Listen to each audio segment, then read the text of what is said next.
Many thanks, Mustafa Al-Ali, for the final time. Unfortunately, it's the final time that we can listen to your beautiful voice when it comes to the rendition of the Holy Quran. In this segment of Morning Baraka, we're looking into daily du'as, and that's looking into actually a deep dive into the ziyaras and the du'as and the supplications associated with the months of Muharram and Safar, specifically the events of Ashura and Arba'een. So we're looking at all of the supplications and how to really direct your conversations to Allah subhanahu wa ta'ala through supplications. It's been an amazing series, I think, and there's a lot to learn. So if any of the viewers have missed any of the programs, do catch up on our social media. And if you'd like to introduce of course, and our esteemed guest of the last couple of episodes has been Ibrahim Al-Ansari, who we've had some amazing conversations so far. Assalamu alaikum, Ibrahim. Alaikum assalam wa rahmatullah. How are you both doing today? We're doing well this morning. I've had my tea, Thank you very much. More coffee, and we're looking to start the blessed day with Morning Baraka, as they call it. Right. Inshallah. So the barakah in the morning barakah. Yeah. Absolutely. Inshallah. So today this morning we're going to speak about the Zeyarat of Hazrat Abbas alayhi salam. So just to like sort of add to that, I guess in our last episode we looked at sort of the role of Sayyidina Zainab in Karbala, and I think today it's only befitting that we look at the role of AlAbbas, especially since how in terms of going to visit Karbala, a lot of that is actually visiting Abil Fadl Abbas alayhi salam. So yeah, we're looking into the ziyarah of Abil Fadl Abbas from your perspective, Ibrahim. The role, just before we get into the ziyarah, the role of Abil Fadl Abbas is summarized in one sentence that Imam Hussein said on the day of Ashura. أخي إذا مضيت تفرق عسكري. Oh my brother, if I was to lose you, my army would collapse. When did he say this? When no one was left in his army. Literally no one was left in his army. When everyone was martyred, only Abil Fadl Abbas was there. And even then he said that if I was to lose you, that is exactly when he said it. I would lose my whole army, although he's already lost his whole army. His whole army is gone. And in this specific case, only Abil Fadl Abbas is there, and he's asking him, Oh Hussein, allow me to go into the battlefield. He says, oh brother, if I was to lose you, my whole army would go. That is the role of Abil Fadl Abbas. The role of Abil Fadl Abbas, he was the true army of Imam Hussein. He was the full army of Imam Hussein. He was the backbone of Imam Hussein on that day. Abil Fadl Abbas, lessons and lessons and lessons we take from him. Unbelievable lessons. And how amazing is this specific personality of Abil Fadl Abbas that was raised by Al-Banin. Absolutely. Al-Banin played such a big part in raising Abil Fadl Abbas to the extent where Al-Abbas on the day of Ashura, he was offered, keeping in mind Shimr was from the same tribe as Banin was. So he was basically his uncle from his mother's side. Of course, far uncle. And he offered him unbelievable wealth. He offered him unbelievable power. Abil Fadl Abbas said no. Leave that aside. That might have been easy to say no because people were around him, right? When he goes to the river and he hasn't drank water for 3 days, he puts his hand into the water, he picks it up. The narration says he feels the cold of the water, the coldness of the water he feels. And he raises it. Not only does he raise it, no, it gets as close to his mouth as possible, then he throws it away. He throws it away and he says, how can I drink before my own brother drinks? This was the teachings of Banin. Do not do a specific act before your brother Hussein. SubhanAllah. But he didn't see it as a brother, did he? He saw it as his master, his imam, and you know, that's just, I mean, servitude personified, isn't it? And that is one of those things that really hit you when it comes to Abil Fadl Abbas, which is when you know that he had never called him brother. It was also always Master Hussein. And then when he falls, he shouts out, Akhi ya Hussein. That is when he felt that brotherhood, and you want your brother to be there with you. And it's very painful when Imam Hussein approaches him, and I don't think we should get into that detail, but it's very painful because he shouts out to his brother that come to my aid, and Imam Hussein is there coming to his aid, and then when he's there he says to him, so leaving detail aside, he says, if you are here for me now, who's going to be there for you in an hour? And then he says, keep me in my position because I was asked to bring water and I have nothing with me anymore. I mean, we hear a lot about the stories in Karbala, but it's not just specific to Karbala. His brotherhood and his servitude towards the family, it started really from the beginning of his life. And actually, subhanAllah, the reason why Imam Ali married Banin was for that specific purpose. Definitely. So he was a dua of Bibi Fatima, wasn't his he? whole life was destined for it. Yeah.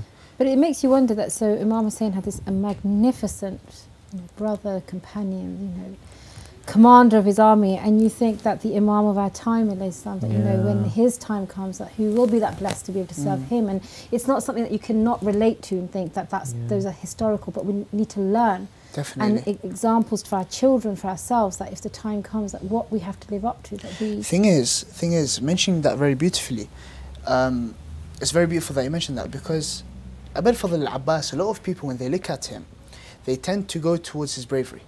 They tend to go towards his stance in Karbala and how he fought the enemy and how he was there and stood steadfast with Imam Hussein against the enemies of Imam Hussein. However, one thing that we tend to put a blind eye to is that what actually got him to this position. It was his piety. It was his religion. It was how close he was to Allah subhanahu wa ta'ala. And the religion of Abul Fadl al-Abbas is mentioned by Imam Sadiq in his Zeyarat. Okay. He says, I bear witness that you obeyed Allah and His Messenger and Amir al-Mu'mineen. It is him obeying the commands of Allah, him obeying the commands of Rasulullah, him obeying the commands of his father and his brother that got him to the status that he was in. Yeah. It increased in his piety. It increased in his amazing religion. And it's sad that a lot of people, when they look at Abul Fadl al-Abbas, because one thing that a lot of people, and a lot of people get shocked when they hear this, but the reality is, Abul Fadl al-Abbas on the day of Ashura, he killed the least amount of people. Yeah. That's the reality of it. A lot of people get shocked, and I remember saying this once in a discussion, and I was attacked straight away. How can you say this about Abbas? Now hold on a second. Let's look at it. Abul Fadl al-Abbas, he killed the least amount of people, not because he went to war. No, in fact, a lot of people attacked him when he went to the river. But every time he was to go towards someone, they would run away. Yeah. How is he able to kill them? And even when he was killed from behind the palm tree. Yeah. But I think it's relevant to what you're saying to previous mornings that we've had this discussion about association and disassociation. If your path, whether it's starting from birth or when your parents are teaching you, as you grow up, that every point go towards a path of piety, because your end is not a coincidence that you end up in a position of esteem as he was, as you're saying, absolutely, that he wasn't just this brave soldier, suddenly on the 10th of Muharram he became that. He had lived in that path, he breathed in that path. He lived a life of obedience. He lived a life of taqwa, of piety. And similarly with al-Baneen, the only thing that makes her so great is her piety. Absolutely. And I've said this before as well. The only thing that differed the prophets one from the other is their piety. What makes Imam Ali the greatest is his piety. To the extent where, so for example, we have that with our Imams, that they are all of the same ranks, except for Imam Ali, he is higher than the rest. When you look at the religion of Imam Ali, Imam Baqir, sorry, one day he sees Imam Sajjad reading into a book, into a few piece of paper, compiled together, so it's a book. And he was crying and weeping. He says, "Oh Father," Imam Baqir speaking to Imam Sajjad, "Oh Father, what are you reading into?" He says to him, "I am reading the ibadah of your grandfather, Amir al-Mu'mineen." He says to him, "And that is making you cry?" He said, "Yes, because who can reach the ibadah of Amir al-Mu'mineen?" Imam Sajjad speaking. Imam Sajjad is called Imam al-Sajjad. Zainul Abidin. Literally, religion and obedience to Allah subhanahu wa ta'ala is in his name. And he was known for it. And he's saying, who can reach that? Is that piety that made him reach that? With Abul Fadl al-Abbas, with the companions of Imam Hussein that stood there on the day of Ashura with their clean hands, is their piety that got them to the stage that they were in.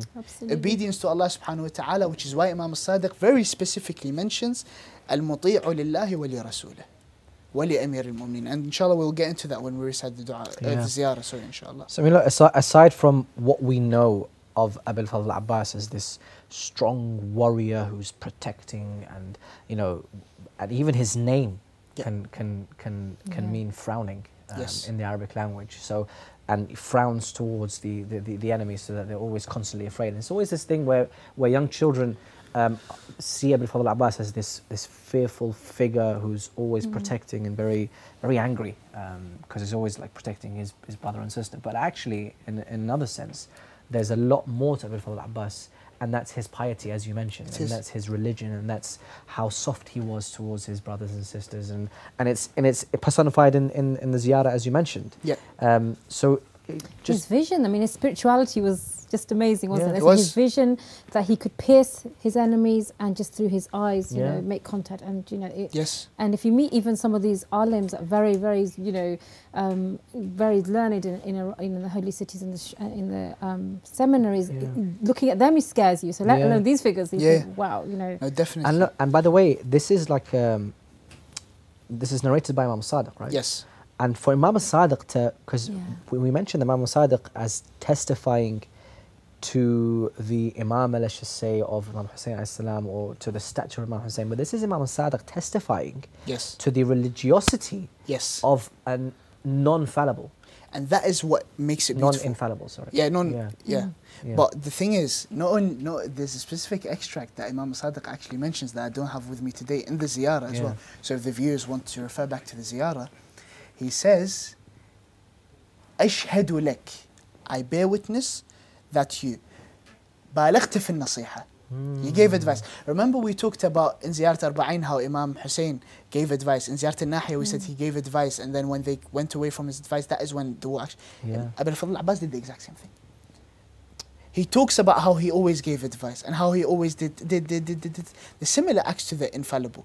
Meaning, religion is not based upon religion, giving advice, having taqwa, knowing how to deal with people, knowing how to talk to people. It's not just for the infallibles, not just for the 14 infallibles and the prophets.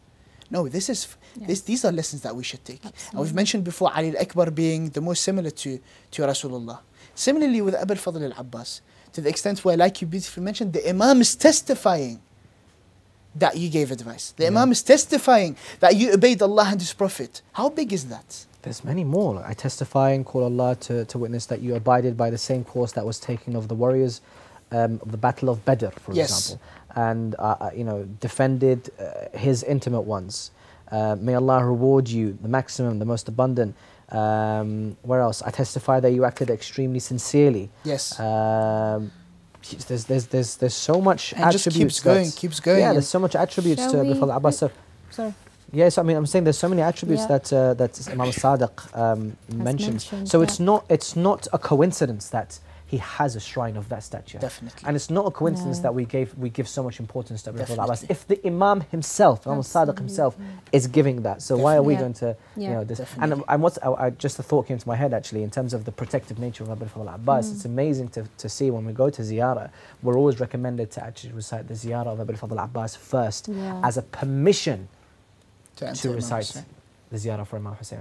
He's almost, even in Karbala itself, he's almost standing there as a god. And it's also like, it's to, I think, humble us, isn't it? That you are going alongside, you're going to the Ziyarah of the best of the servants, to really put your own position in that, what are you? Drop your arrogance, you know, see the humility in that man, and then go towards your master, almost as though you're going with Hazrat Abbas. You're saying, my salam to you, master. You know, it's such a process to go through, but I'm conscious we're running out of time. So if you'd like to Bismillah start. Inshallah. Of course, starting again from the middle of the Ziyarah. السلام عليك أيها العبد الصالح المطيع لله ولرسوله ولأمير المؤمنين والحسن والحسين. السلام عليك ورحمة الله وبركاته ومغفرته ورضوانه وعلى روحك وبدنك. أشهد وأشهد الله أنك مضيت على ما مضى به البدريون والمجاهدون في سبيل الله المناصحون له في جهاد أعدائه المبالغون في نصرة أوليائه الذابون عن أحبائه. فجزاك الله أفضل الجزاء وأكثر الجزاء وأوفر الجزاء وأوفى جزاء أحد ممن ووفى ببيعته واستجاب له دعوته وطاع ولاة أمره. أشهد أنك قد بالغت في النصيحة وأعطيت غاية المجهود، فبعثك الله في الشهداء وجعل روحك مع أرواح السعداء، وأعطاك من جنانه أفسحها منزلا وأفضلها غرفا، ورفع ذكرك في عليين، وحشرك مع النبيين والصديقين والشهداء والصالحين، وحسن أولئك رفيقا. اللهم صل على محمد وآل محمد. Well, the best of the ziyarahs to end with is the Basil Islam, who are one of my most favourite personalities to connect to. And we come to an end of this series. And thank you so much for today and for all of your input. It's been absolutely amazing. I'm sure Ali will say it much more eloquently. But it's been really enlightening, and I thank you both personally from myself, and I'm sure from the viewers as well. Thank you very much for giving me the opportunity to be amongst the both of you. Jazakumullah. No, we've actually learnt a lot. Because a lot of the times when you look into ziyarahs and du'as, sometimes you need another perspective as to the reasoning behind it, the history behind it. So it gives you much more of that certainty that these supplications are the vehicle towards Allah subhanahu wa ta'ala. And you've eloquently put it throughout the last episode. Good thoughts, Jazakumullah khair. We hope to get the good thoughts from the viewers as well, inshallah. Inshallah. And inshallah in the future we meet again. Inshallah. Have a blessed day. Likewise to yourselves. So Arba'een is among us, and in the sense that the whole anyone that can go towards the shrine of Imam Hussein alayhi salam is there. So if you're not there, your hearts are trying to be aligned with those who are there, and who are there, they're on that journey towards self-realization, especially towards walking towards the shrine of Imam Hussein alayhi salam, seeing the shrine. Yeah, may Allah accept their ziyarah, inshallah. And if you are there and you happen to see this program, please do not forget us in your du'as and your supplications. As for what's up next on the show, we still have Verses of Love with myself and my esteemed guests, the poets and the reciters, looking into the different emotional aspects of Ashura and Arba'een after this very short video. See you soon.